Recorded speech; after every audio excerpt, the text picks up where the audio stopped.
Hey guys, what's up? Welcome back to my channel. It is Drew here from Lone Fox, and I am burning a fall candle because I feel like it is almost fall. I'm really embracing the fall vibes right now. It is currently like August 23rd or something. Let me actually look. Oh, it's the 29th. I'm just kidding. I did not know what date it was. It's August 29th right now, and I'm coming at you guys today with 7 really fun DIY projects. Perfect for your home, perfect for your room, perfect for whatever space you have really. And if you came across this video randomly and you do not know what I do or my videos, here on Lone Fox, I do home decor and DIY content every single week. And you can also subscribe below and make sure to click that little bell icon right next to the subscribe button. That way you are notified every time I post brand new videos because you need your daily dose of DIY here on the Lone Fox channel. Now, before jumping into the projects today, guys, I do want to mention that these are actually projects that were featured on my Drew Scott YouTube channel, which I still do have. I have a fashion channel, if you guys do not know. It was my first ever channel here on YouTube, and I actually started to incorporate a ton of DIY and a ton of home content into that channel before I ever started Lone Fox, which is the channel you're on currently. So I ended up actually splitting my channels, which is where Lone Fox was born. And so I basically took off a lot of my DIY videos on that fashion channel, but I still want to repurpose some of that content. So I'm taking a lot of the videos and actually compiling them into one right here. This is going to be one of the last kind of compiled videos that feature projects that I've done in the past. So there is a slight chance that you might recognize 1 or 2 of these projects from videos that I've done years ago if you happen to have been searching years ago. But I feel like they're still going to be super fresh because I have updated them with brand new voiceovers. I re-edited the entire thing, and I just made it feel a lot more current and fresh for you guys. So I'm featuring 7 really fun DIY projects. And the reason I'm kind of uploading this one right now is because I am working on the most insane apartment makeover for you guys. It is a full apartment, a bedroom, living room, kitchen, bathroom, and it has been taking up so much of my time. So I thought this was just going to be a nice little filler for you guys that still is great quality content, but didn't require me to, you know, like go and film a full-on video where I need to go to IKEA and do this and that, because this apartment makeover that I'm doing is literally going to be crazy. It's going to be 3 parts. Get ready for it. I think you guys are going to be super excited. That was a long little preface for you guys, but let's just jump into today's project and you're going to see why exactly I wanted to repurpose this and let this content live on this channel. The supplies for this first project are super minimal. All I'm going to be using is some cement, some Mod Podge, a wooden tissue box holder, and a paintbrush. So I'm starting off by taking my Mod Podge, and I'm actually going to be mixing the cement powder with the Mod Podge. And this cement powder is super affordable at any hardware store, Home Depot, wherever it might be. It can be just quite heavy when you buy it in a bag, and I'm mixing it up to create almost this like glue-like cement texture. And I'm just using this very coarse brush to paint it on the outside of a wooden tissue box holder. This one is from Michaels. You can find them really anywhere, and they're only a couple of dollars in the raw wood section at your craft store. So I just gave this a nice coating. You could also do it with water, but I just felt like the Mod Podge created a nice sticking element. So I was able to really layer up the concrete on the outside and let it dry in between each layer to create a perfect cement tissue box.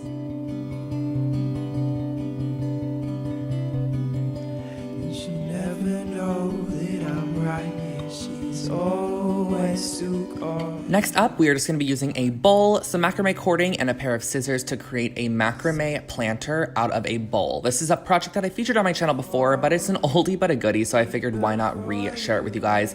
This one is really great. So I started off with 8 6-foot strands of the macrame cord, and I tied them in a knot at the bottom and then separated them into 2 strand sections, almost in a plus sign. And then what I'm doing is creating a first set of square knots in all of these strand sections. So in one strand section, I'm doing a square knot, and a square knot is right over left, left over right. And I'm doing this about 2.5–3 inches from our initial knot that we created to attach all the cordings. And then using the neighboring strands, I'm creating another square knot about the same distance away, about 2 inches away. And as you can see here, this is where it comes in with my little saying. It's pretty self-explanatory if you see what I'm doing, but you kind of have to watch what I'm doing. And then you can place your bowl on top and see exactly how many more knots you need to do. So I actually created another set of knots with the neighboring strands about 7 inches from the initial ones. This is just going to cradle that bowl a little bit nicer, and then I wanted to add a bit more of a decorative element. So all you have to do to create this decorative element is repeat the square knot. So you're gonna go right over left, left over right, right over left, left over right, and it's gonna create this nice little macrame section on all 4 strands. And when you're completely done, you can actually tie all of the strands together at the top in a knot, and there is your planter.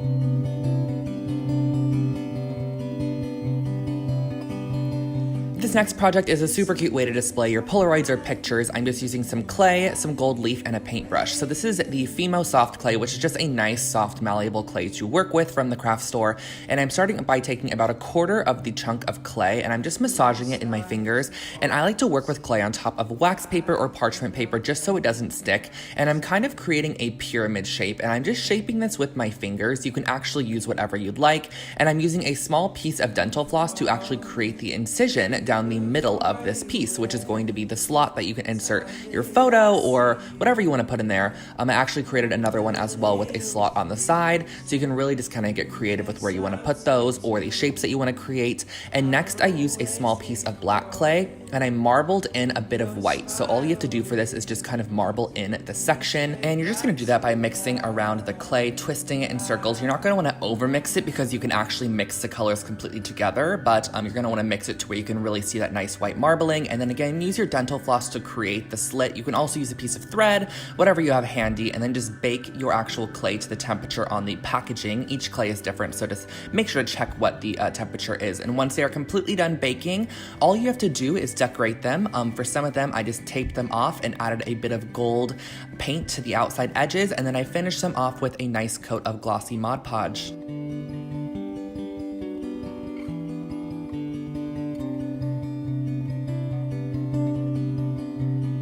Oh my gosh, guys, this project's taking me back to memory lane. I did this one so long ago, but it's still such a good idea. So I'm using some Quikrete fast setting concrete mix, only legit like $5 to $10 at the hardware store, and I'm scooping some of it out, and then I'm going to be mixing it with a good amount of water. You kind of have to eyeball it to create a nice consistency of concrete to water ratio. And then what I'm doing is I'm pouring it into a foam cup. I just find that the foam cup was a great way to get a nice clean finish on the concrete, and I'm pressing inside of it a little shot glass, one of those little solo shot glasses, because I want an area for a tea light to go. So as you press these little cups in, it's actually going to need to have some weight on the inside of the cup because it's going to want to actually pop back out. So I left these outside to dry, and then once they were completely dry, you can remove that inside solo cup, and then you can cut away the outside foam cup.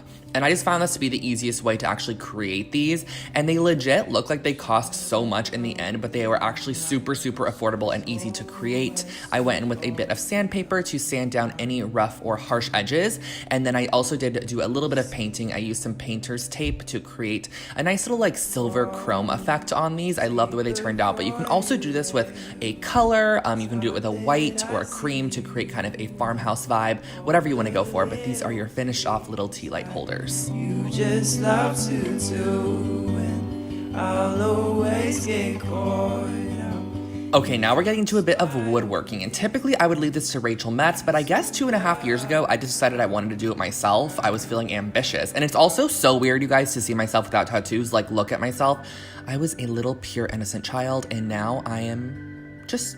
I mean, I guess I am still pure and innocent. Anyways, I'm starting off by taking the longer sections of the wood, which are 4-foot long sections. I had 2 of them, and I'm just going to be creating 2 sections on these wood pieces where I want to add the shelves. So I'm marking those spots, and I'm pre-hammering in the nails. Typically, you probably would want to use screws for this, but back in the day, I don't think I had a screwdriver, so I actually just used nails, and I'm nailing these 2 16-inch pieces of wood. And by the way, guys, these are a 1x4 piece of wood, if you are curious. I think they're like a piece of pine or something, but I'm just creating a leaning shelf that was super, super affordable to recreate. It's just gonna hold some minimal items on there, so it doesn't have to be too secure. I feel like that wasn't the best voiceover, but I think you guys kind of got the idea. I just hammered the shelves in there.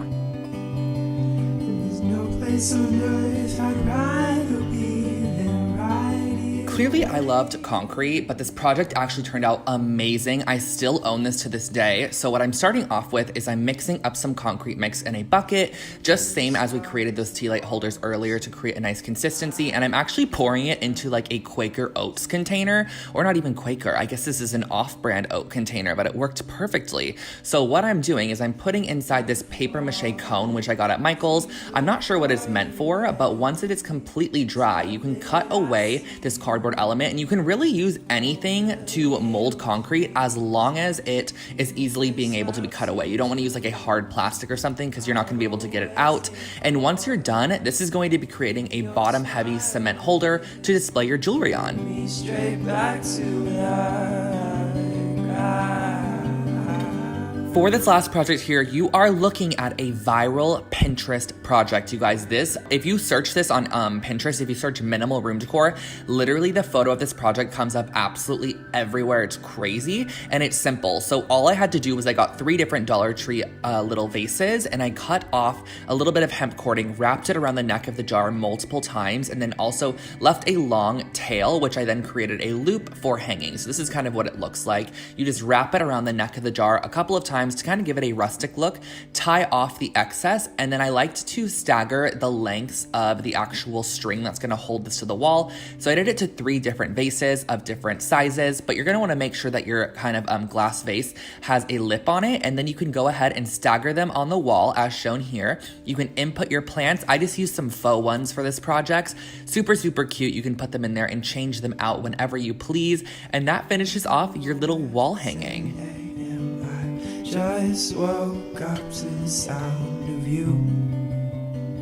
So guys, those were all of the projects for you today. I hope that you really enjoyed this video. Like I mentioned at the beginning, I am working on a extreme apartment makeover right now, so this was just a great little video for me to edit up for you guys and just make sure it was top notch, but also still repurpose some really, really amazing content from my older channel that's been literally just offline for 2 years for no one to see, and I just wanted you guys to be able to see it and watch it. So definitely give it a thumbs up if you did, and I'll also definitely try to link any products below that I used in this video, so if there's anything that you saw throughout the video, check the description box to see if it is there. And if you're not already, make sure to subscribe to my channel for brand new home decor and DIY content every single week. Also click the little bell icon right next to it, and you can also follow me on Instagram at Lone Fox Home. I'll put it on the screen for you guys for more behind the scenes type of stuff, and you can also follow me on my personal Instagram for more of myself at I'm Drew Scott, which I'll put on the screen as well. But I will not keep you for any longer. I hope you guys have an incredible rest of your day, and I am so excited for the apartment makeover. Keep your eyes peeled for that. That's why you need to turn on that bell notification below to make sure that you get notified when that video goes up, because